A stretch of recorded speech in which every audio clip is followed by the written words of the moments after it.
Yo, yo, yo. Welcome back to the Further Your Lifestyle podcast, conversations on lifestyle, passions, and hustles. My name's Chris Furlong. I am the host of the Further Your Lifestyle podcast.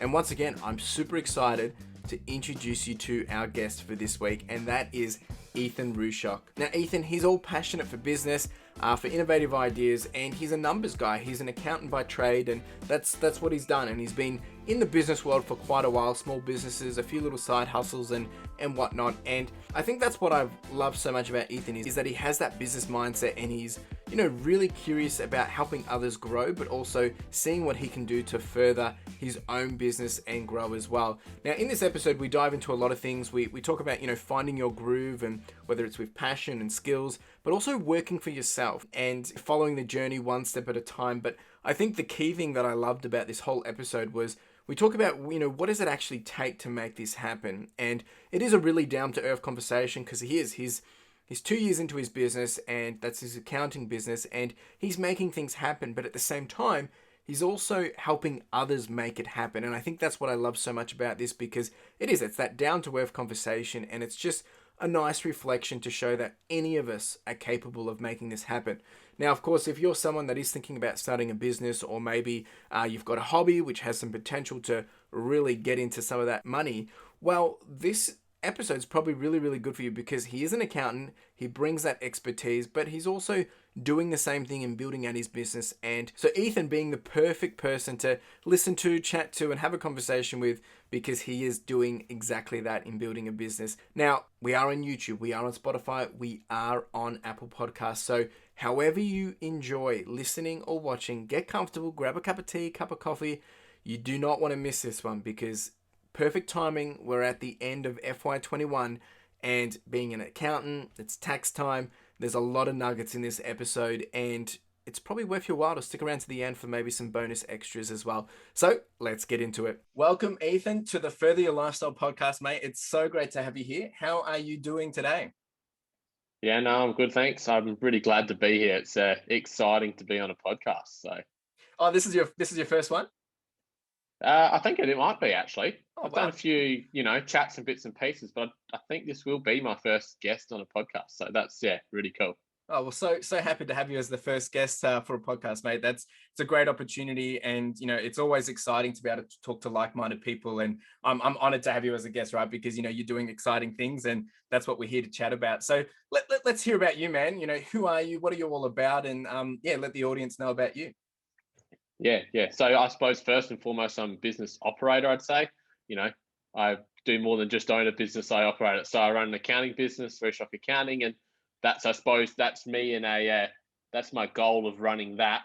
And then I'm a YouTuber on top of that, which is tied into the business. So, but really, I suppose it comes down to, that entrepreneurial mindset of what can I do to, not necessarily, it's not about generating money. It's all about, okay, what can I do? One, obviously, to spend my time that I enjoy doing. And I suppose my main thing is trying to bring value to people. So that's where I suppose it all ties into, an accounting business, plus then obviously a YouTube channel talking about mainly about finance, obviously, and business, but tying that into, okay, what can I do to provide value to someone? So yeah, that's what really intrigues me about your podcast is it's, people that are talking about what their passions are and turning that passion potentially into some form of stream of income. Because obviously, you don't want to be stuck in that job that you're hating to do day to day. So if you can have that as some kind of business that generates some kind of income, or even it might just, inspire someone to move into a different career path that maybe it might not be as much money, but, it generates a lot more happiness. Yeah. And then maybe it allows them time to spend more time on their hobbies. So they're all the kind of things I'm really passionate about. So that's kind of what drove me into business and then into talking about it, I suppose, on a public platform. Oh, that's awesome, man. That's a wonderful story. And I think that's what really stuck out for me when, I started to see your content is you're doing a bit of both. You're not just an accountant working for an accountant firm, you're an accountant working for yourself. So yeah, you're a business owner, and you're teaching people how to do that at the same time. So you're kind of getting the best of both worlds, or best bang for buck, because for having someone that's, when they're talking about, small business and helping people implement into their business, and you're doing the same in your own because, you're a small business, you've just started. That it goes a longer way. Obviously, maybe you don't necessarily have a huge authority behind you, but obviously, once people know who you are, what your experience is, they can start to realize, oh, okay, actually there's a lot there. And I think that's coming back to that value point, that's where the value is, because you're kind of walking the talk at the same time. Plus, you do Yeah, have the definitely. expertise behind you. So, no, dude, that's really cool. So let's hear about. So, I mean, I know personally that accounting hasn't always been the thing that you wanted to do, but let's jump into, how did you even get into the world of accounting, or I guess even starting a business? Because I know that we all have a bit of a different path and how we get to where we are now. And I'm sure your story Yeah, has something of value to everyone. yeah. So I think my story can definitely help people because, went through school kind of thing. I was lucky enough that, just things kind of come naturally that, I didn't have to put in the hours of study that others were putting in, which I saw that as, okay, I'm very lucky in that situation Yep. because really respected, especially going to, your end of high school and go, okay, these people are putting hours upon hours nightly. And, I really think they deserve success, and everyone has a different version of how they get to Yeah. success. So lucky enough, kind of cruise through that. But at the same time, it's like you do all these, career days and, subjects based around, oh, what do you want to do? And it's like, oh, I don't really know, love sport, but clearly nowhere near to make a career out of that.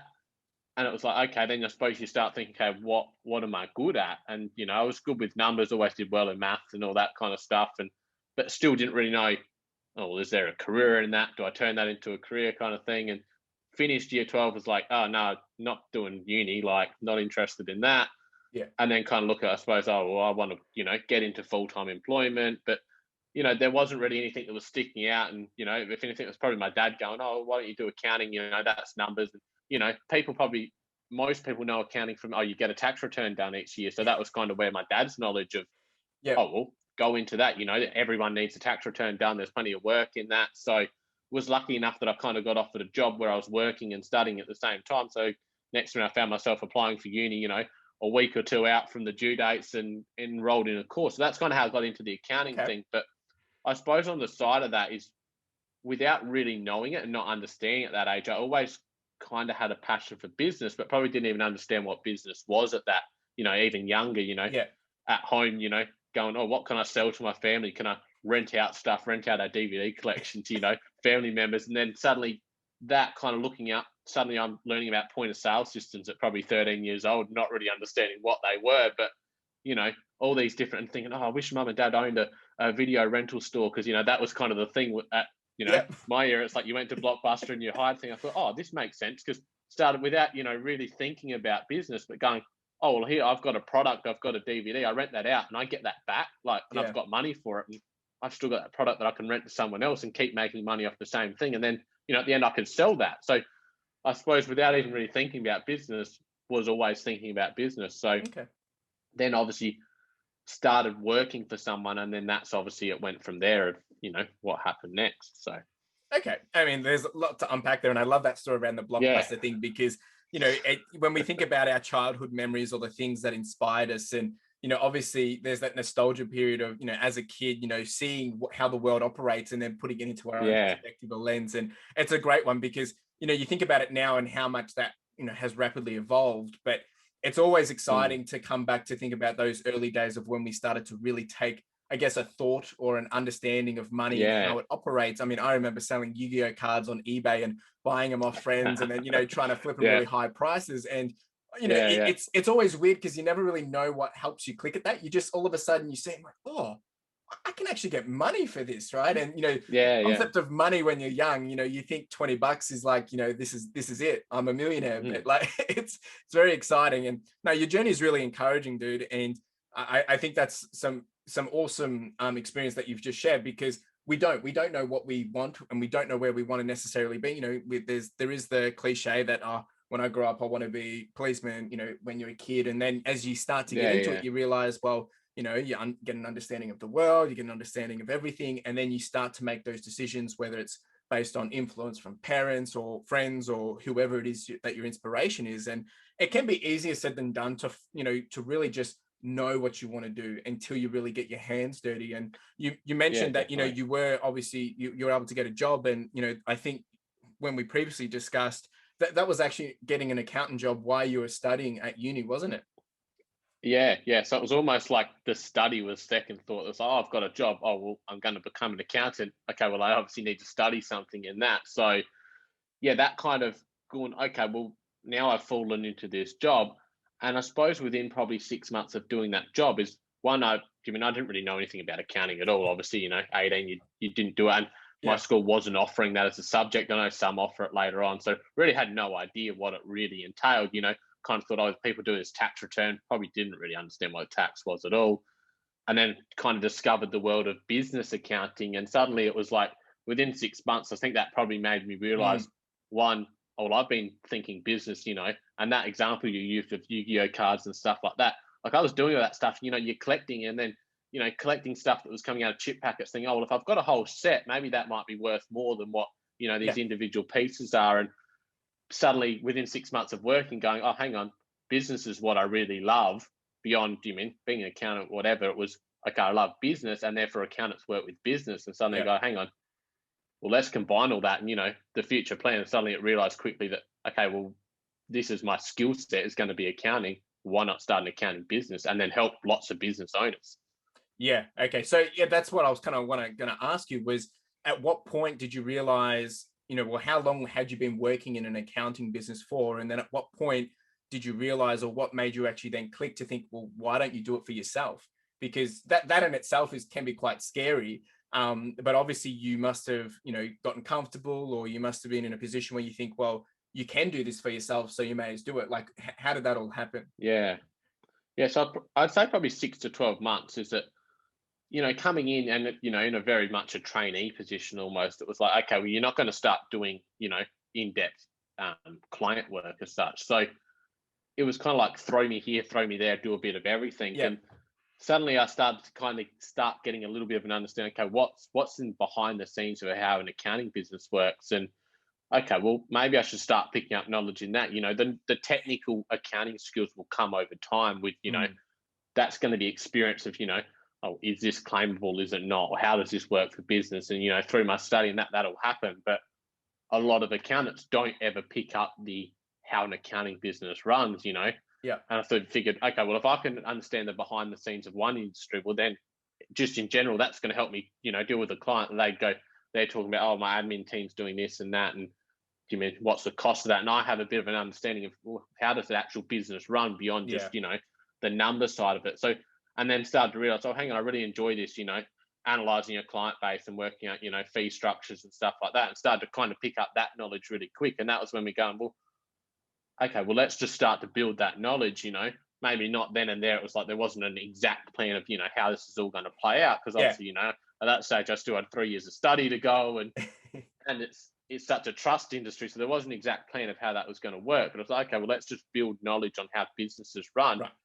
and quickly can go identify. And I probably realized I had that skill set to quickly go, okay, well, this doesn't work very well. And it's hard to make changes in an existing business. You've got to go through a hierarchy of, okay, this one's got to approve and this one's got to approve. And me starting to go, okay, well, if I started from scratch, this is what I do and this is important, and started to build that knowledge of, okay, what would be required to start from scratch.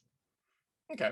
Yeah, which makes sense, right? And it's sometimes it's kind of coming back to the whole uni and what do you want to do when you grow up? Until you really get your hands dirty, you don't really know what you're in for, right? If people Yeah, ask yeah, me, definitely. did I want to do project management, which was, I mean, I studied IT, but I never Yeah, knew what that really meant. Everyone thinks IT is, and yeah, they think that I'm fixing computers for a living, but I was doing project management, and it was nothing to do with the actual technology. I was just in the IT yeah, industry. And it's always interesting to see how you can maybe people have passions for an industry, but maybe they might not be good at that skill. But if they've got a skill in accounting, they could get into that industry and still have a yeah, passionate way of getting into that business because they're using their skills to be in industry. So it's always interesting to hear how those stories come to life, and learning the ropes. And I'll be honest, when I think of accountant, yeah, I think, oh yeah, this person does the tax, but there's so much more to mm, it as well. And even understanding, yeah, well, how does the business operate? Because once again, there's that cliche of like, oh, well, you guys are only usually busy at this time of the year because it's the end of financial year. yeah, But obviously, yeah, there's so yeah, much more to it, right? So no, that's really exciting to hear. So how long has your I mean, we're going to get into the detail in a minute, but so how long have you been running your business for? So business has been approximately 2 years. I think coming up this September will be 2 years, but I probably really used that first year was really just a, okay, yeah, I've got a business kind of thing, but it was so much of, there's so much background work that went into setting things up. So Yeah. Yeah, I'd say really probably one full year of, really seriously trying to pick up as much work as I can, and one kind of trial year of, Yeah. pick up a few families and friends and let's just kind of see what gaps are missing and fill those gaps. So Right. Yep. Yep. So let's rewind for a second then. So you mentioned that you've always been business minded or entrepreneur yeah, mindset, and I'm really curious to hear about maybe some of the different side hustles and things that you've had over the years. yeah, And I'm sure the audience would be, whether it's e-commerce, eBay, or different things. What have you actually done in the past before the accounting yeah, business? yeah. Yeah, so I suppose I touched on, probably couldn't call it much of a business, but trying to scare my family out of, buying stuff that they probably already paid for. Um, Probably the first one, which I think I forgot to mention when we spoke last time, that for year 12, we did a research project thing, and it was the first year they'd kind of brought it in, so no one really knew what to do. And, it was kind of like pick a topic and research it. My Yeah. initial thought was, oh, the effect of smartphones on, anyway, a few weeks in, God, this is boring, what can I do that's more interesting? And I'd been doing a bit of website. I'd come across a few like courses on websites and how to make money off them. So Yep. suddenly, halfway through this course at Archie, I'm going to change. The teacher's kind of like, oh look, it's very late in the course. I wouldn't change. And I'm like, no, I'll change the whole lot. So went down the course of like creating a website from scratch. And I think it was because I'd done quite a few. I think it might have been based around the Two and a Half Men TV show. Right. So it was just something based around that, but it was a concept of creating a website, putting ads on it, and trying to monetize the website through Okay. content and affiliate marketing, I suppose. So that was kind of my first foray in, okay, how could I make money potentially through the internet? Yeah. Now, I don't think that really ever went anywhere. I think I had 5 or 6 websites and, the ideas and, just didn't suddenly I changed career kind of thing. But that was my first foray into, okay. So that kind of started to teach me about, just the basics of a business, I suppose, domain names and, website hosting and all these things. I think you've really got to start building that skill set because that's going to run into any business. So suddenly I Yeah. knew what a domain name was, which back then most business owners didn't have websites, so they didn't even know what Correct. that was. So, and then that kind of frayed into, okay, while I was working, is what else can I do? And, I tried a couple of really small online things. And then the main one that I probably went into more in was online pop culture stuff. So at that stage, it was mainly Funko products, so Oh, pop yep. vinyls, and got into that and started going, okay, and it just started with, ordered, okay, managed to get a wholesale account, which was a lot harder than what I thought initially, but, had to try and convince the supplier that I was running a legitimate business, which at that stage, obviously, I'm like, well, I want to start a business, I need to get your products to start the business and Yeah. them not really understanding. So, found a few things around the house, created a website, chucked them on there. Oh, yeah, here's my business. And next minute, I had an account. So, started doing that, had a shipment rock up at the house and sold, listed on eBay, sold the first item. And as we discussed earlier, had no idea, okay, well, how do I actually send this? So suddenly it was a whole range of skills that I was starting to learn of, okay, one, I'd obviously used eBay a bit for personal selling, but okay, eBay, then it started to go, okay, what links to eBay with the websites? I think I tried Shopify first. At the Yeah. time, that wasn't really, they didn't have the integration. So I think I went to Neato, it's an Australian company that Okay. had an online store. So suddenly had that linked in with the back end of eBay. So if something sold on eBay, it would sell on the website. Had an Post, like a third party there that linked in. Okay, that would create the shipping labels. So suddenly I was learning all these different aspects Yeah. of business that I hadn't really even learned. So it never was overly profitable, but the volume of sales started to increase. Where I think one year I was, probably doing $40,000 to $50,000 in sales, Nice. probably Nice. not making a cent in profit, kind of thing, because it was all just, to me, it was all about testing. Like, Yeah. I wanted to test, and so I had my product prices low because I thought, well, that's going to allow me to generate more sales, so therefore I'm going to learn more. And it Yeah. was a real learning experience of, okay, what's actually involved in a business, and then you can go into social media marketing or just trying to advertise a red website you do for paid ads and all those kind of things. I was Yeah. just able to trial in little portions without it really costing me anything because the business was generating just enough to kind of cover those costs. Yeah, that's super cool. I love hearing these stories, and it's interesting that you said that it really was just a way to learn and a big lesson. But was there a point there where you think maybe this is something that you'd want to scale and do on a bigger perspective, or was it always in the Yeah, back of your mind maybe it's just for fun?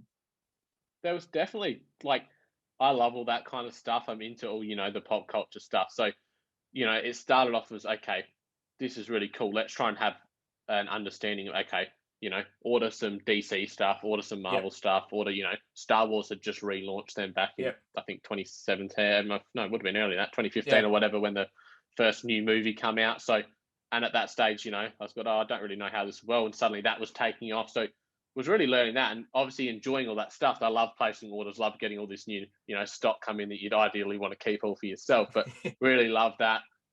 Went and did a Comic-Con here in Adelaide, which absolutely loved that for the weekend. Ridiculously overpriced and probably cost me, quite a bit of money because it was just the fees to get there was just so expensive that, I sold a lot of stuff, but you just couldn't generate the profit to cover that. And, there was lots of stuff I learned that if I'd gone back and done it in another year, I think I could have made it potentially break even point and then hopefully picked up return business from that. But yeah, I definitely kind of 6 months in go, oh, this could happen. And, would have gladly ran, my idea was to run a business. It didn't have to be an accounting business. It was like, okay, I want to run a business. And it then started to, unfortunately, the competition come in from everywhere. So especially Funko products, I'm sure anyone that knows that stuff, you see them for sale everywhere. So suddenly my idea of going really cheap on that and then trying to my idea was, okay, sell them really cheap, bring people in and then get them to buy the things that I'll make some more money off. And it just was really hard to compete with that. And I think you needed, 50, 100 grand of stock to kind of bring, okay, we've got everything, come to us. And or a physical storefront, which again, I just didn't have the money at the time to do it. So it's always something that's stuck in my back head. I wonder if I could ever relaunch that. But then, now having, I suppose, more of a business brain, I run the numbers and I'm like, even if I love doing that, it just wasn't practical kind of thing. But yeah, there definitely were stages where I thought, this is really cool. And maybe it wasn't that, but it was like, okay, running a business is really cool. And I did start to think, okay, do I go into comic books? Do I do kind of mystery boxes? What else could I do to actually kind of profitize this as such? Always be pivoting. No, it's really cool, and it's good that you've learned that, not necessarily the hard way, but you've gone through it, you've been able to have some fun, and you've come out still knowing that, well, clearly you want to be doing business. That's where your passion is. This idea, maybe it's not going to work, but let's jump ahead, and now you're doing an accounting business. So let's hear about your accounting business. And working for yourself, that's it can be overwhelming. I understand that completely. And you kind of said that first year, 2 years into your business, that first year was really that kind of trial and error, kind of, get into that groove, find what's working, find what's not. So let's touch on that. I mean, what does it even take to run a, an accounting business, or a, because I look at accountants as, quite a high tier kind of job, because it's not something that anyone can just, walk off the street and just start doing, right? So I look at it, that it does require, a set of skills and obviously some smarts and, some well education around that. So what does it take to do it? So I suppose we can approach that from two ways, of an accounting business and then business in general. And I suppose like anything is, we're starting the accounting business, is there's going to be a difference between someone that's just an accountant or someone that's a business owner as an accountant. I've worked with people before and look, great accountants, great technical skills, but that's where it stops, and that's what they're happy doing, and that's what they're good at. There's nothing wrong with that. And I think that's where some people go, they hear, especially at the moment, running a business is kind of a bit of the in thing, that it's, sounds really cool, work for yourself, work from home, do all these things. But I think unless you're either really passionate about what you're doing, so like what I said, back when I was doing the Funko stuff and pop culture stuff is, I was quite passionate about that, so you could make it work. Or you have to be really passionate about business in general, and ideally you'd be both. So, ideally you'd be running a business and you're really passionate about running a business, but then you're obviously also really passionate about what that business does. And I think that shines through, that you see, okay, that person, one, actually loves what they're doing, and two, they actually have got that business brain. There's plenty of business owners out there that they're great at what they're doing, but they're just not business minded. And you can see that's where they put really a limit on where their business can get to, because, they don't really have that business mindset. But a few of the things I think are really important is that you mentioned the word pivot before, and that's like one of the key notes that I write down is, you've got to be willing to pivot. So obviously with my business, and that's what I was going to say with the first one I started, but then especially the accounting business, it's like, okay, I'm 2 years in, I've got no idea how this looks in 10 years. I don't want to set myself and go, you know what, I'm going to be dealing with 100 business clients in this industry, and that's what it's going to be. Because, even in the first 24 months, I've had to pivot and go, okay, suddenly I've got to like obviously cryptocurrency is big at the moment. And, Yeah. I started to have a few people ask me about that, done a few YouTube videos. The next minute that went from, 1 or 2 inquiries a month to 20 inquiries the Yeah. next month. And suddenly you go, okay, my business needs to pivot because there's obviously a gap in the market. And these people are going, oh, my accountant doesn't deal with that. Do you deal with that? All of a sudden, yep, I do. And, Yeah. then I spend my 10, 15 hours researching individual topics. So I've got the knowledge behind it, but not being afraid to go, oh, well, that's not really what I wanted to do initially. You know what? That's where the business is now. I'll pivot. And, Yeah. Eventually I might get to a stage where, I decide, okay, this is what I want to do. And you might not pivot as much. But I think in the early stages of business, you've got to be willing to pivot. Otherwise, if you're not willing to pivot and you're not passionate about it, it's going to struggle. And then I suppose the third key thing that I'd say is not being scared to fail is that, businesses, you're going to fail and things are going to go wrong, and not, getting hung up on Yeah. that and going, oh, that didn't work. And, if that kills your confidence, I don't think you probably should be in business. You have to kind of have that, well, I don't care. If I fail, who cares? It's a learning experience. And, not being scared of judgments of like, who's going to judge you, what, your family or your friends. But, you should have the confidence to then stand up and go, oh yeah, you know what, even if it's, it might be your parents, and I'm lucky enough my parents really support me, but a lot of people get scared of going into business, and if it fails, my parents are going to be disappointed. Yeah. But having that conversation, going, you know what, this is what I want to do, and if it doesn't work out, I want you to be there for me, and I'll try something else then. Yeah, that's a very good point. I mean, you've mentioned some really good points there as well. But I think that last point is exceptional because, it really does come down to grit. And, and that's what separates people that will be successful. I'm not saying successful overnight, but over the longer time, because if you're not passionate about it, if you're not willing to, hit the brick walls and find a way around it, then yeah, it's probably not for you, because it's not all, sunshine and rainbows, that's for sure. And we can plan for everything, but a lot of the time there's things that will come that, we could never plan for. And that's when it really, really tests you up, right? So no, that's really good advice. So with that said then, so what does a day in a life kind of look for you in an accounting business or running a business? Like obviously you'd be wearing quite a lot of different hats, especially being 2 years into it, early days, all the different hats in the roles. And yeah.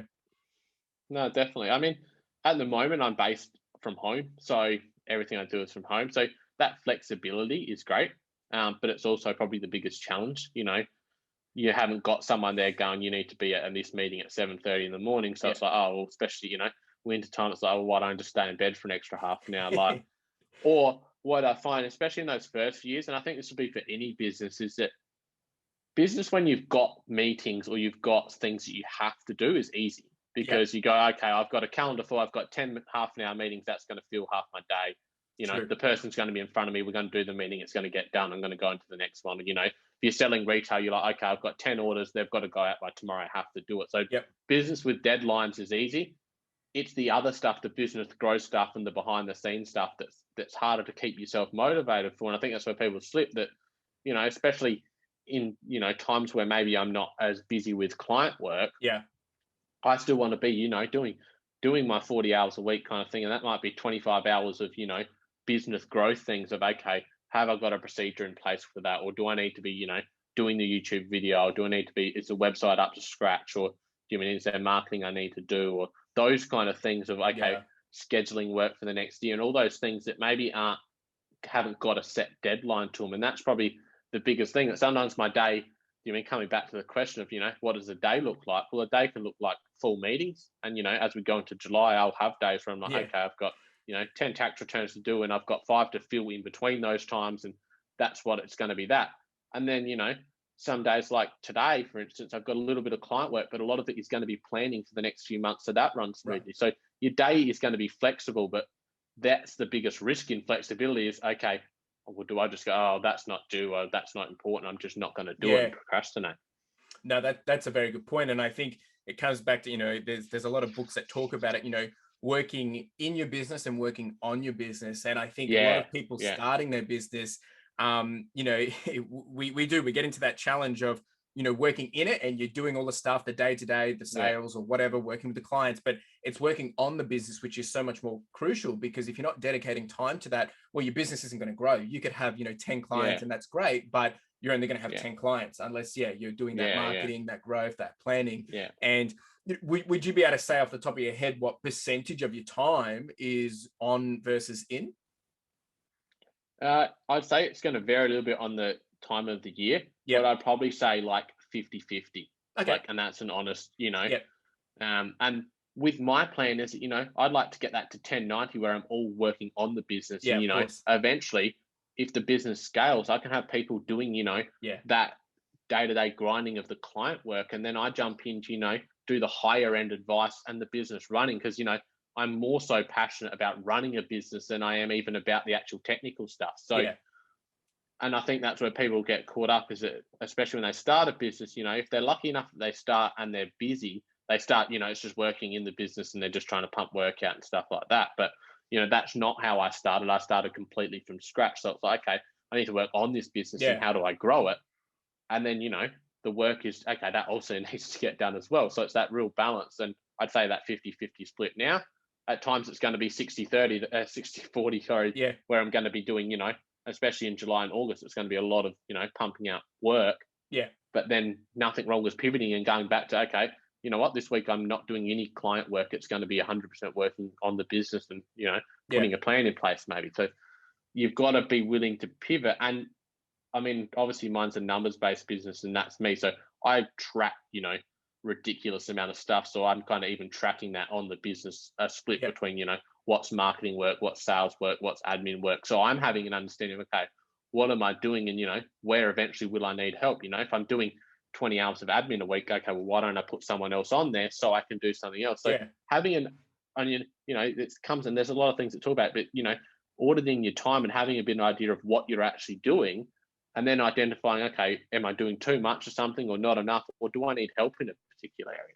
Yeah, that's a very good point because when it comes to numbers, if we're talking from a sales perspective, those are the numbers that are exciting to track. But the time one is very important, and not just necessarily just the time it takes you to get the sale out the door, but time of how much time are you spending on the growth? How much time are you doing the admin? How much time are you doing the sales or whatever it may be? And it's different for every industry, of course.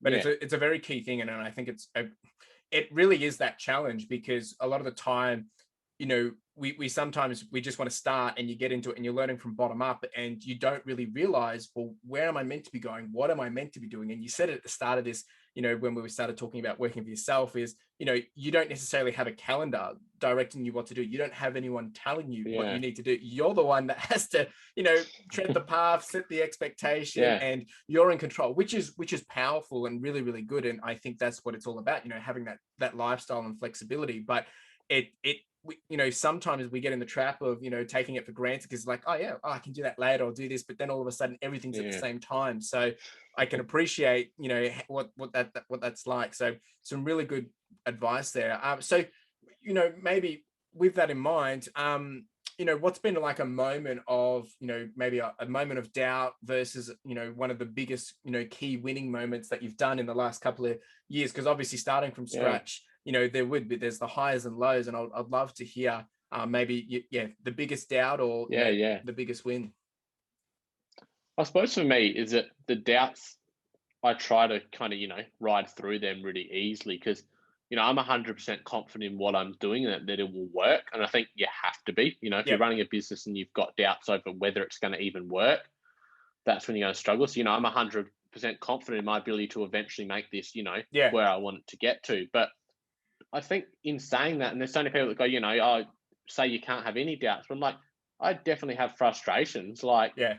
I understand this is a 50-year game, not a 50-day game kind of thing. So, this is a real long-term vision of when this works. And True. I don't want to get caught up and go, well, I'm not generating what I want. But there's nothing wrong with having days where you go, oh, geez, I wish I had more clients or I wish I was generating more. That's completely normal. And I think you hear it from some of these real big names kind of thing that go, oh, yeah, don't think like that. But I'm like, you're allowed to think like that. Like, Yeah. you mean you're allowed to have a go, oh, gee, my calendar looks empty next week, why am I not getting more calls or more leads? Like, why aren't I selling more online? Like, why aren't these things happening? You're allowed to have those. So, some of those doubts in the early days were like, oh, okay, I'm maybe not picking up as much business as what I, kind of Yeah. would have hoped in the first 6 months. But then it's go, okay, well, what else can I do? What, I think if you've got the time to spare and you're going, okay, well, I've got 20 hours spare for the week, you want to make sure you're filling that. And that's when I got into the YouTube and thought, okay, you know, fill my gaps. And, I've got time to spare. Okay, well, let's learn video editing and let's learn how YouTube works. So, started producing videos and And I'll get into that a bit more later, but that was kind of how I felt. And so that was kind of some of my wins, of maybe not necessarily wins as far as, oh yeah, I picked up this big client or I did this. And I'm probably bad at celebrating my wins as I get caught up in, okay, well, what's next? Just Yeah. moving on and going, oh, okay, yeah. And then sometimes I'm starting to try and track, a bit more of, okay, how many tax returns am I doing, and tracking revenue kind of thing, to go, okay, look, there is growth here. Like, rather than just, sometimes you've got to look back and go, okay, where was that 12 months ago? Yeah. Go, oh, wow, that was really good, rather than get caught up in like the day to day and go, okay, sometimes reflect. So I probably don't reflect enough on some of the wins and go, oh, yeah, that was good. Because I kind of just go, maybe I just expect that, oh, well, that's just normal. I'm working hard, and, things should happen, rather than going, okay, look, you've done really well there. So I think you've got to do that. And that's something I want to improve on, and go, yeah, you know what? That was really good. And, celebrate that. And if nothing changes for 12 months, yeah, you've achieved something good there. So Yeah, that's a very good point, because I think, when we're working on the day in, day out, whether it is in a 9 to 5 or for yourself, and sometimes, and you kind of said it, you're in it for the 50-year game, not in it for the 50-day game. But sometimes we forget to zoom out and see that, we are actually still heading upwards, but on the day to day, it looks like we're heading downwards. But that's just like the stock market kind of thing, right? And I've been encouraged by that of recent as well. Of you can get so focused on the daily or maybe the weekly, but have you looked at yourself over the last 12 months, and where how far you've come from, and things like that. So that's some really good advice as well. So before we jump into the YouTube game, then, is the last thing I wanted to touch on your business is, do you have like processes and systems in place, or is that something you're still working through? I know, you are trying to, you're very innovative and very efficient, and because you're business minded, you're probably always thinking, how can you, get yourself more on the business rather than in the business? Yeah. So I suppose my mindset with it, and I don't really hear a lot of people talk about this, so I don't want to say I'm the first to kind of have this concept, but I really want to. I think if you can build a business as if it's, a 100-person employee business, even if it's just one person, Yeah. you're going to set yourself up to succeed in the long term. So, I have some processes and stuff written out, not a lot at the moment, purely because I'm pivoting so much on how I do things, because I'm still learning. Even the process of an individual tax return from first client contact to finished process, I've completely rewrote that out for this year, and already have completely rethought about how that's going to work in 12 months time. But I, want to kind of do another 12 months of, testing, and then go with something that I think will, like, is really awesome in my head of how it's all going to work out. But kind of thought of it, 2 weeks ago, and thought, okay, that's going to be a 12 months game. But the one thing I do, which probably not a lot do, is, I've got a full CRM system, and I'm a 1-person team, and this literally tracks, phone calls, emails, so every time I get off the phone to a client, I've got that noted of what we discussed. If there's follow-up tasks are created, it logs my emails that I'm sending to clients. It's got, if I have a meeting, I'll put notes on there. So that's all in there from day one of my business. So, if I hire an admin person tomorrow and someone brings up and they go, oh yeah, I spoke to Ethan about this, they can, go in there, search it, and go, okay, yeah, we can see that's done. Yeah, he tried to call you 3 times on that day, but you didn't answer, and he left a voicemail. Like, so it's quite detailed. It might take me 30 seconds for every interaction to do that, but suddenly I've got a full history of notes. So that's probably my biggest system that I put in from day one, that, I've worked for other people before, and that there's nothing like that. So wanting to do that from the start, so that, if a client calls me, you're dealing with a lot of different people. Suddenly I can search their name up and, know what they're talking about, actually have my notes there, rather than just going, oh yeah, I think I remember, and not really understanding. So that's probably my biggest system. But, I've got a lot of systems, that I do, and I spend time tracking things, and I'm doing this, and, tracking hourly rates and that, and I'm going, oh, gee, I'm putting a lot of work into that, not tracking a lot of data, but it's taking me a lot of time to, I'm a spreadsheets person, so there's spreadsheets here, there, and everywhere, and pivot tables that link in with this and that. But, I've got all these real structures in that, if the business was doing $10 million in turnover and had 5 offices, a lot of that's in place already. Yeah. I think that's an awesome way to be doing it, and some strong advice. And, there's so many books that talk about this as well. And you're right, you don't always hear people doing it, but I think once again, it comes back to you having that mindset of playing the long game, because it's the same way I like to approach things. Like, I want to be, with my eBay store, I want to be doing it if I'm getting 1 sale versus if I'm getting 100 sales. And, when I get to that, it shouldn't necessarily be that struggle. And recently when I've had Mm. that, I've started to realize, okay, well, there's some friction points here. And obviously you Yeah, don't know yeah, it till yeah. you experience it, but then you can start to No, quickly definitely. change it, because you're right. If I was to hire someone else, or if you were to hire someone else, you want them to integrate as quickly as possible, and Yeah, yeah. get straight onto their feet and get their hands dirty and in the business, because otherwise you're spending more time, you're wasting time. So I think that's a huge nugget for anyone that's listening, is if you are starting your own business, Mm. is put those processes in place early. And of course you can change them, adapt them, and you'll learn over Yeah, time yeah. and evolve. But I think a lot of people figure, oh, I'll do that when I'm bigger, or I'll do that when, when there's Mm. more time. But those things enable you to grow quicker when those times come. And they usually come when we Yeah, least expect it, which is good. But yeah, at the same time, yeah, yeah, definitely. it's like when and, good segue to the YouTube, but it's like when people become successful on YouTube. You can have 1,000 subscribers, and then all of a sudden you've got 70,000. It's going to be Yeah, overwhelming. How do you handle that kind of, I guess, yeah, community all of a sudden? So I think some really, really wise words there. So thank you for sharing that.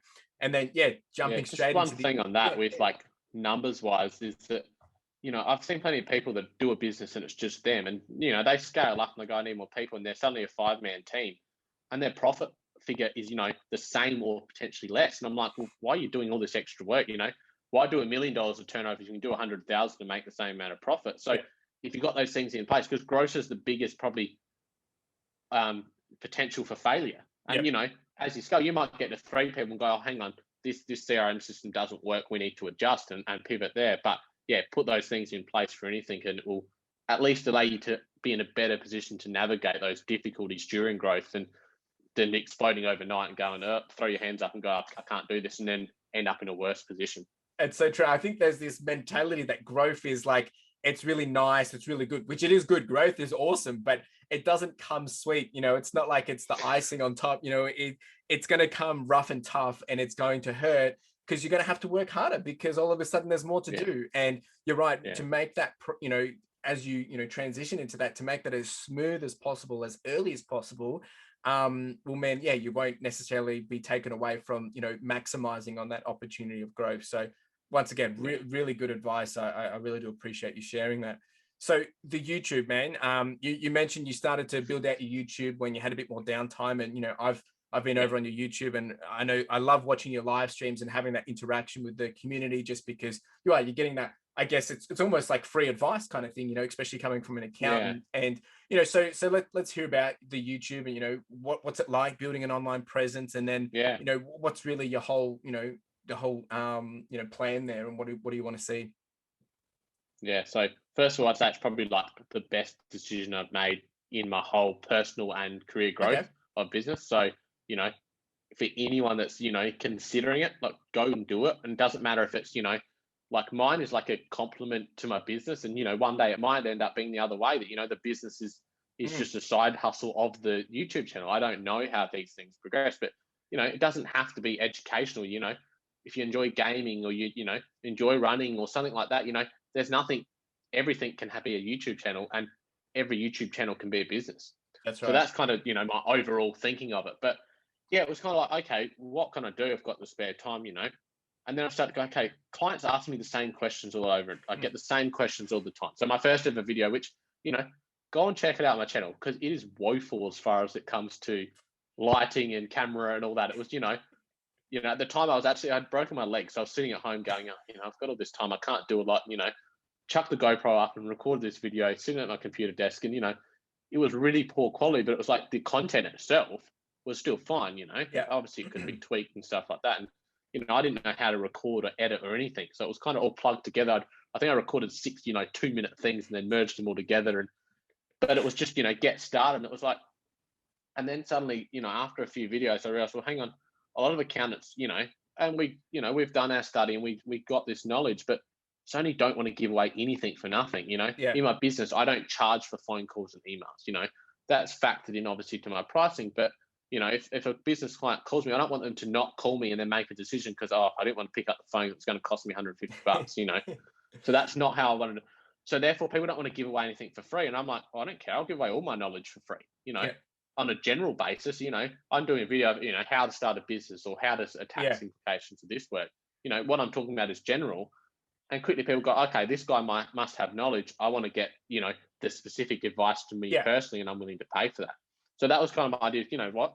I don't care if someone asks me a question, I'll give it away for nothing. And that's when I suppose I went into have tried live videos. So I think tonight will be at the time of recording. This will be my 10th live video in Yeah. 10 Okay. weeks. So, and just answering, people go on and they ask task questions and I answer them. Yeah. There's at times where I go, oh, hang on, look, that scenario maybe I'm not that familiar with, and I'm going to have to do some research and I'll get back to you. But I get back to them and not being afraid to give stuff away for free. And Yeah. that goes to, everything we talked about business, but, YouTubers that I don't want to be one of those channels that goes, oh yeah, this is how you might do this. Well, buy my $10,000 course and I'll tell you the real secrets and not do that. I don't want to be limited and go, Yeah. One day I may do some kind of course thing that, has it, but I don't want to be limiting myself to what I can do on my channel. So that might be, okay, look, here's this all in a, concise way, write a book or do something like that. That goes, okay, this is all in, A to Z of, all my content. It's collated.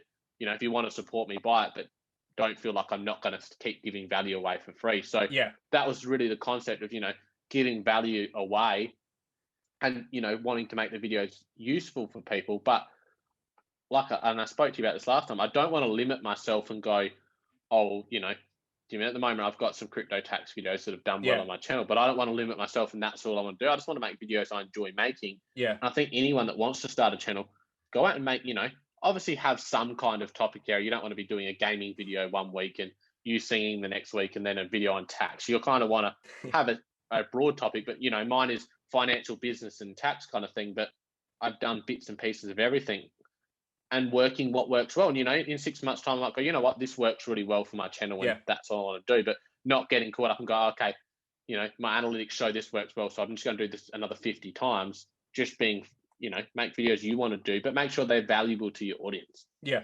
No, dude, that's so good. And I love your advice in encouraging people to do it, because you're not going to know until you do it. And you're right. There's no perfect way to do this, unless you have a background in, cameras and videos and things like that. Of course, you have to learn it bottom up. And I mean, that's what I enjoyed with it as well, because you're challenging yourself, but also, talking in front of the camera to yourself, to the camera, it's scary stuff, and it helps you grow and it helps build that confidence. And I think that's what I've also loved about your channel is, when you're getting up and sharing, you build that authority and that trust. And it really does complement your business, because then we know, well, if I'm going to come do business with you, I know who I'm dealing with, the knowledge you have, and, and it's not like you're just someone behind you, because you are, predominantly online. So it means I know what I'm getting. And I think that that's really good. And you sharing that kind of knowledge, once again, coming back to that value, is super key.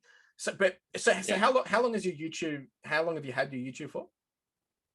So I think I'm at 9 months last week, I think. Wow, so I think I started about September 8th or something like that last year. So about the 9 month mark now. So that's awesome, dude. It's really, really encouraging. And, I think I probably found you when you were sitting around that 300 mark. And I think you must be, you're almost getting close to 1,000 now. And to see that growth in that short amount of time. I think I'm at about 740, 750-ish at the moment in subscribers. And, that first couple months especially is really slow. And I end up doing a series, which I haven't done as much lately, but it was like journey of growing a YouTube channel. So I did a video at the 1 week mark, 1 month, and then each month for those first 6 months, and just talked about, where my analytics were at that time, and, what camera I was using, what software I was trying, and, what I was trying to do to grow the channel. And it was my kind of way of, I think that'll be fun for me to go back and look at and go, 3 months, I had, 100 subscribers and I was using this editing and I had no idea. And this is what I was trying to do to grow. And because there's so many videos you see of, how I got my first 1,000 subscribers. And I'm like, I watched heaps of that stuff to start with. And I'm like, oh yeah, but that doesn't work. And, I want to get 1 subscriber. What's the practicality? And, along the way, I've gone, okay, you know what, if you wanted to get subscribers, do this. And, we can talk about that kind of stuff, because I know, okay, from 0 to 100, go and interact and, genuinely interact with the YouTube community. Because, there's everyone else that's in 0 to 100. If you go support them and, watch actually genuine, genuine support, not sub for sub and that kind of useful stuff, genuinely support and watch their videos and, leave comments, subscribe to them, and chances are they'll probably do it back to you and, start to build a bit of a community around other people that are doing the same thing. Yeah, it really is about finding that voice, because well, to find your voice, you need to, get out there and voice with others and chat with others. It's like if you go to a, business networking, conference or something, you need to go talk to people. People, you're not just all of a sudden going to have 100 new connections. You need to go talk and use your voice. And I think it then has that snowball effect, which has obviously started to show for your YouTube. And I encourage anyone, especially if you're interested in learning about business or tax and all that jazz, is to go check out Ethan's YouTube channel. Of course, all this is in the show notes, because there is some value to be found there, and I'm sure with what's to come, there's going to be more and exciting things to come. So no, I think I can't agree with you more. If you're really interested in starting it, just do it. Don't waste your time, because the sooner you start, the sooner you can grow, right? And it gets easier. It really does. It does get a lot easier. It does, and that's sort of I wish that I'd probably known that earlier on. It was like, it will happen over time, and everyone says, "Oh, yeah, just keep making videos." And it's hard when you're in that situation to do it, and that's why I wanted to make those videos as I went. But yeah, you know what? Keep doing it, and even the last couple of days, I'm like, oh, I released a video the other day that went really well, and then I released one last night, and I'm like looking at my numbers, going, "Oh, geez, that didn't work at all." And that was my first one I'd edited. I bought a new Mac, so I edited it. It was in 4K, and it's ranking well for search, and it's got like 30 views, and I'm like, oh, okay, well, that didn't work in the short term, but I'll try again, and I'll try again, and keep trying again. And you know what, it might take me, I think I'm at 76 or 77 videos so far in that 9-month period, and you know what, some have worked and some haven't worked, and I'm like, okay, well, when I hit 1,000 videos, I'll have more knowledge. Like, just keep going and keep adjusting, and as we keep saying, keep pivoting and going, okay, that worked well, try it again. Oh, it didn't work the second time, all right, try something else, and not being afraid to, if I've got no views, and okay, who cares? And when you're doing the first couple lives, and sometimes I'll do a live, and I might do the live tonight, have 2 people watching the whole way through, and sometimes it drops down to 0, and I'm like, oh well, this video is going up, and if I provide value to one person, that's awesome. No, it's a really good mindset to have with it, because people with the wrong attitude, you're not going to get far, and you need to really come at it with, take a bit of humble pie, and understand, well, what are you trying to achieve? If you're trying to get rich overnight, it's not going to happen. But if you're there to create something passionate over a period of time, you're definitely going to find that success. So thanks for sharing that. So I'm really curious to know then, you've talked about the YouTube, talked about your business, and all that jazz. So what's kind of like your current focus at the moment? I guess, if we're thinking, not obviously tax returns are about to become your focus because of the time of year, but if we think about the next 6 months or for the rest of 2021, what's really kind of your focus, whether it's for the business, for it might just be for you in getting out to work on physical health or something. I mean, what's your focus for the rest of 2021? Yes, I suppose I probably can attack that from 3 areas. Is that the YouTube is just continuing to, I suppose, trial things and keep creating value. And I set my goal initially was, okay, each video, let's try and just improve on one thing. And especially you'll probably see that if you watch my first 10 videos, and you'll notice one change. It might be a change in lighting or a change in editing. And obviously now at 70 videos, I'm not necessarily adjusting too much video to video, but just trying to do more valuable content on that. And I'd like to hit that 1,000 subscribers by the end of December. That was kind of my goal I set on 1st of January. I think I was at 140 at that stage. Nice. So it seemed like, oh, that's not going to happen. And now I'm looking and going, yeah, I think it will. Like, hitting 2 or 3 subscribers a day. I'm like, oh, that's 90 days. And I'm like, oh, that's going to happen. I don't know if I'll hit the watch time hours for monetization. That's a different challenge for me at the moment. So that's probably the YouTube is just continuing to improve, and I suppose continuing to find valuable topics. Because sometimes it can be hard thinking of, well, what am I going to do next? And especially some of the lives that go, oh, because I try to pick a topic. So I think tonight's is just tax deduction. So, trying to pick something broad that I can just talk about for a bit at the start. And then business, it's just growth, but without ever impacting service. So that's my big thing is, I don't want to grow and, do $2 million in turnover and piss off the first 10 people that I, those initial clients are really important to me. And I don't want, so it's, growth without impacting service. I think I'll keep repeating that because it's so important that you don't want to grow and then service your new clients, and those initial clients miss out because they're the ones that support you in anything. How many times do you see companies offer new sign up bonus, or retail stores 20% off for new customers, but they're not offering anything for your existing customers. They're the ones that have actually gone out of their way and physically handed you over money, and you want to support them. So making sure that I don't ever want to take on one client if it means someone else misses out. So that they're probably 2 business in that. And then personally, it's my health and fitness really needs to, work on, that's slipped over the last 6 months of being busy. So I've got a wedding in 6 months' time. So, Oh, nice. lose a few kilos, get back into, fitness, and hopefully get back into playing soccer and all these kind of things that, I want to do. And, that's always, I suppose, everyone has that fitness goal and, that health goal, and everyone should continue to have that goal for their entire life, I think. So, and there's always going to be the peaks and valleys of that, and yeah, it's always good to know it. And you're right. We get into go mode when it comes to business and those things, or building an income to support what our lifestyles, and we kind of put those things on the back burner. So it's good to hear that, yeah, and yeah, no, that's exciting to come. So I'm keen to jump into the rapid fire questions. Kind of where we just yeah, go yeah, through a bunch of awesome. different things, and the idea Yeah, is yeah, to answer short and sharp. And of course, yeah, if there's something there you want to add a value, please by all means. But otherwise, yeah, yeah, short and definitely. sharp. So the first one then is what's your favorite book? I'd probably go the Barefoot Investor because I'm a terrible reader, and I've set my goal this year to read 5 books. And to be honest, I don't know if I've read a page of anything yet. So I've kind of I'm going to start 6 months late. But yeah, the Barefoot Investor is such an awesome overall book. So that's why I Yeah, like it, because it's really basic. And even I got it and I was like, oh, got some of my family and friends to read it that I never thought would.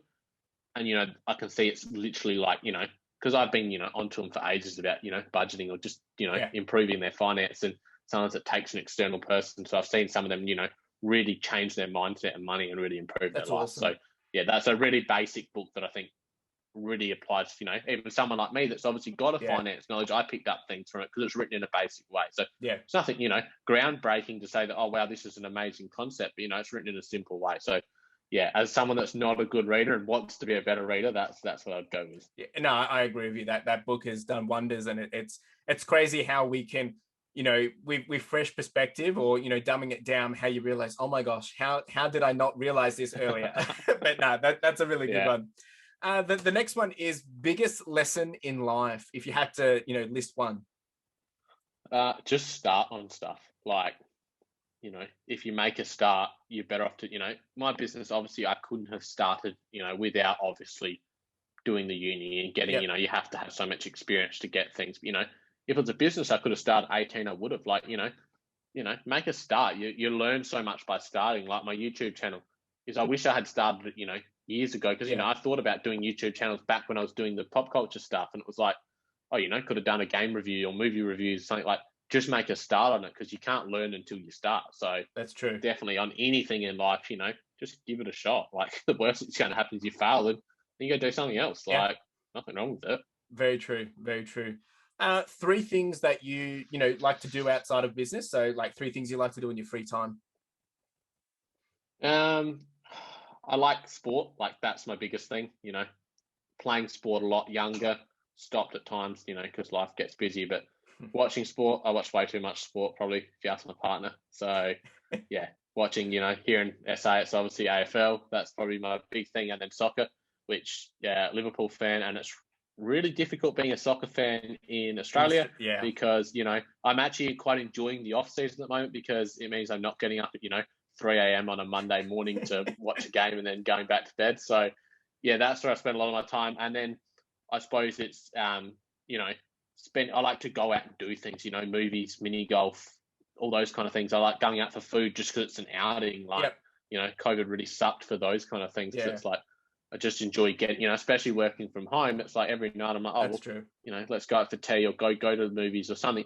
Spending time with your partner and your family and your friends and those kind of things. So I think they're probably some of the key things that I Yeah, do like to do outside of running a business. And but I love my business and love the YouTube channel, that I enjoy doing those things. I enjoy watching other people's content and yeah, that's true. networking and all those kind of things. So I don't really think of them. It's not unlike me to jump on the computer at 10 o'clock at night. And go, oh, I'll quickly reply to someone that's left a comment, because I enjoy doing that kind of Yeah, thing. So I'm lucky enough that life and hobbies blend in well. yeah. No, that's a good point. But then it can be hard to have that balance of actually separating the two when you need to. Yeah, yeah, definitely. So, we went away the other weekend, and, I tried to switch off and go, what, running a business by yourself, you can't always completely Yeah, switch off, but, going, okay, I'm going to spend an hour in the morning while we're away doing that stuff, and the rest of the time, I'm not replying to things. yeah, So that balance is definitely key. And, you know, you can love your business, but you definitely need to have things outside of that just to break it up. You know, if you're having a bad day, go, you know what, I'm going to go watch a game of sport on TV. I'm going to go, you know, go for a run and those kind of things. So yeah, no, it's crucial. I think it's important for everyone to find that balance and what works for you individually. yeah.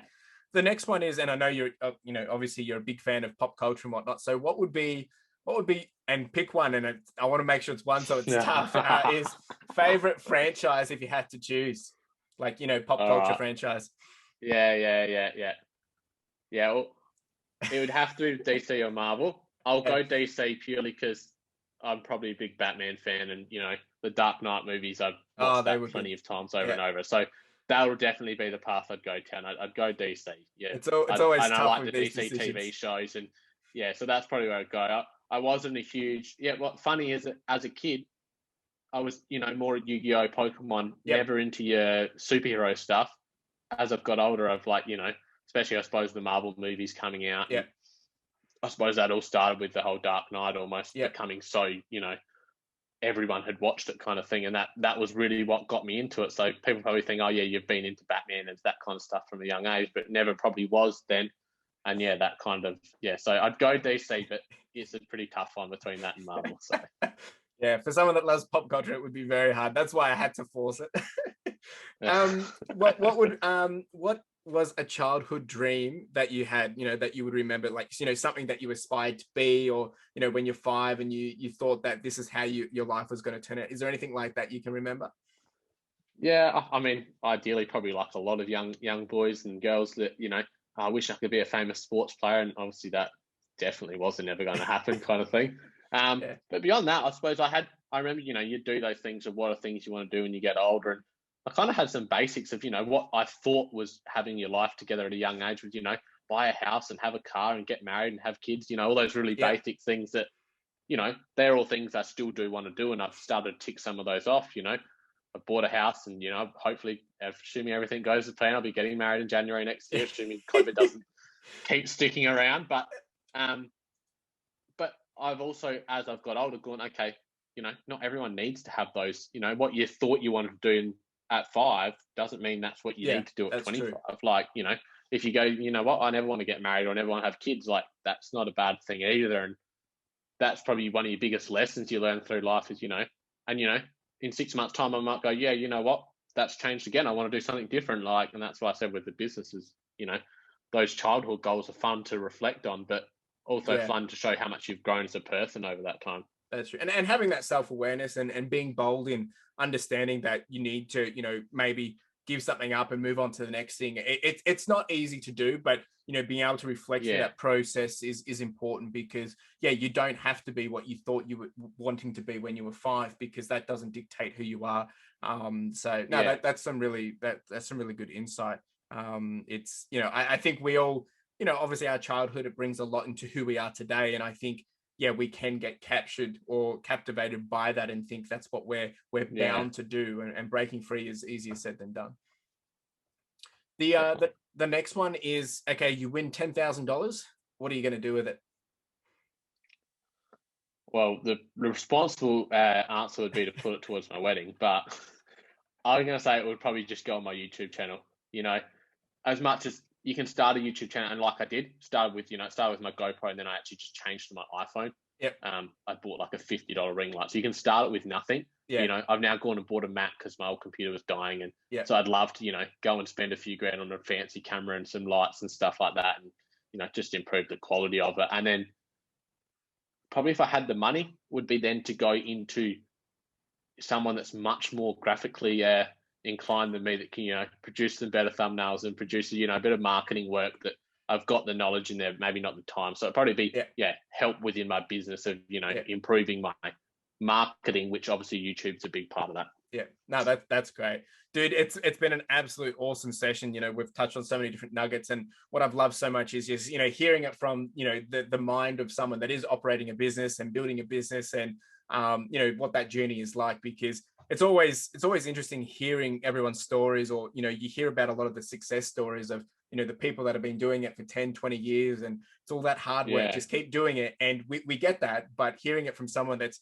starting it, has got the experience, and now doing it themselves and being able to share that advice with others, it's really encouraging.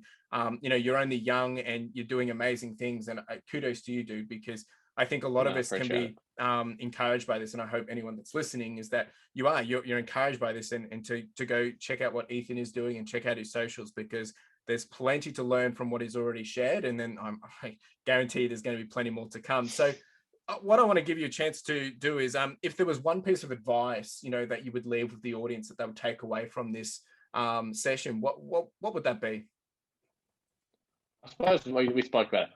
Just start, and when you start with a really big picture in mind. So start a YouTube channel, but run it like a business from day one. Like, Yeah. there's nothing wrong with that. Start a business and run it like it's a 100-person company from day one, and then don't be afraid to pivot if it doesn't work. Yeah. All those things you said, really, and I suppose all of that comes down to not caring if things don't work out, because you can always just try again. So they all Yeah. link in together, of starting, pivoting, and failures. It doesn't matter, just keep going. Yeah, it's such great advice. And for those that think it is cliche, well, you can't say that until you give it a go, and then you realize Yeah, of the opportunities and possibilities. Well, dude, it's been yeah, so great. And where can everyone find you? Where's the best place to find you on socials, and your website and things like that? yeah. So Ethan Rooshock, spelt as it sounds, because that's not how my last name is actually spelled. Yeah, over on YouTube would probably be the biggest thing. So if people want to head over there, and I'm on all the socials, Instagram, Twitter, all those kind of things. But YouTube's probably where I'm most active. And then my business is Rooshock Accounting. So again, search that website. We've got all the details of what we do on there. Cool. And for the listeners, is there any special referral or discount that they can get if they come over and give some love to you? Yeah, so if anyone's listened this far, that's really awesome, because I appreciate if someone's wanted to listen to my story for that long. So if you have, mentioned that you've heard me on this podcast, and yeah, I'll give you 20% off in your first year of your tax returns, or if you're a business owner, even better. Awesome. No, dude, that's an awesome offer. I think to get 20% in the first year, that's you can't get that every day. So for those that have listened, that won't be in the show notes. So that's exclusively for those that have listened. So yeah, make the most of it. It's a good opportunity. Well, Ethan, it's been an absolute wonderful pleasure to have you on here. And I've learned a lot, and I love chatting with you, because similar mindsets and great things. And I'm super encouraged and inspired by what you're doing. And I'm so excited to see where you're going to continue to grow and go with the YouTube, with the business and all that jazz. So I'll be watching with close eyes, and I encourage everyone else to follow along as well. So yeah, I just want to say a big thank you again for being here, mate. No, thank you very much for having me. I really, really enjoyed it, and hopefully it provides some value. And definitely go and check out some of your earlier podcast episodes for anyone that's jumping in midway through, because I've learned some valuable nuggets of information from some of your previous guests. So it's really interesting listening to some unique stories, because like you said, it's all well and good to hear it from those that have Yeah. completely made it, but the real nuggets of advice come from those that are early in the process, I think. Awesome. Really do appreciate that, man. Well, thanks for being here, mate. And yeah, for everyone that's been listening, make sure you go check out his stuff, because you will not regret it. Cheers. Well, there you go, folks. What an awesome episode. And how cool is Ethan? I think it's just really cool to be able to reflect on this episode and think, well, what did I take away from it? Well, I just like Ethan and his personality and his approach to, actually, it's probably not even his approach, but just his passion to see others thrive, and his curiosity for the different businesses that are out there. And I think for someone who's an accountant and working in the business world, that's super cool. But at the same time, what I also love is that he's learning and growing at the same time. And I'm not saying he's got it all figured out, but he's someone that is reliable. He's got the expertise behind him. He's got the authority, and he's someone that you can trust. He's an accountant, and you can lean on that element, but he's also building out other areas of his business. With the YouTube game, he's here to bring value, provide value, and he's not here to just milk people for money, but here to really help people build their business and build a relationship. And I think that's what's super important with anyone that you're dealing with, especially if it's your accountant. So, I really enjoyed this episode, and I encourage you to go check out his socials, go check out his YouTube channel. Of course, if you are interested in his services, go check out his website as well. All of this is in the show notes. Now, if you enjoyed this episode, please help give some feedback. You can jump over to Instagram, leave a comment, drop a DM. That's at Further Your Lifestyle. Otherwise, if you're on the YouTube, you can drop a comment on this episode. We do have Apple Podcast reviews. You can drop a review there. However, you can drop an email, whatever it may be. Get in contact. Let us know what you thought of this episode. Of course, you can let me know what you're thinking of the entire podcast. That would be greatly appreciated. My name's Chris Furlong. I am the host of the Further Your Lifestyle podcast. It's been an absolute pleasure, absolute honor to be able to bridge this conversation between you and Ethan. And yeah, I'm excited to just be able to reflect on this once again. Anyway, really do appreciate it and have a good one.